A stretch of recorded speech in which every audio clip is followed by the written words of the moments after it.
అమ్మఒడి అందుకున్న 53 లక్షల మంది తల్లులకు మంచి చేసిన, పిల్లలు బాగుండాలి, వాళ్ళ చదువులు బాగుండాలని తాపత్రయపడుతూ అడుగులు వేశాను. మరి అక్క చెల్లెమ్మల ఓట్లు ఏమయ్యాయో తెలీదు.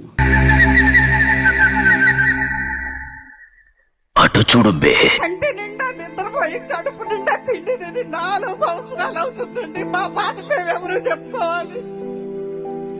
మేము దొరకబడికి వెళ్తుంటే జుట్టు పట్టుకొని మమ్మల్ని కింద పడేసి ఏడ్చి, లంచామండలారా మీరు ఎంత తీసుకొని వచ్చారు? 500 తీసుకున్నారు.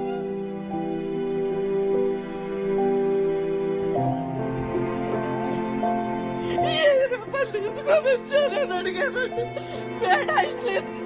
ఇట్లన్నారండి.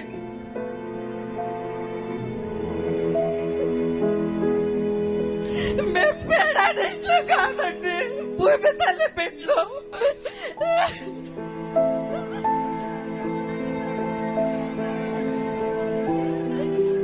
రాష్ట్రానికి భూములు ఇచ్చాకనండి. మేము పేడాడిస్తున్నాగా 500 రూపాయలు తీసుకొని మేము రాలేదండి. మా బాధలు చెప్పుకొని మా మొక్కులు తెచ్చుకోవాలని మేము వెళ్తుంటే మమ్మల్ని అలా కొట్టారండి. కొడితే కనీసం మా బిడ్డలు వచ్చి ఎందుకు కొడుతున్నారు సార్, మా వాళ్ళు చేసిన తప్పేంది అని అడిగితే మా పిల్లల్లో కూడా ఇష్టం వచ్చినట్టు కొట్టారండి. ఇవాళ వాళ్ళ మీద కూడా కేసులు ఉన్నాయి.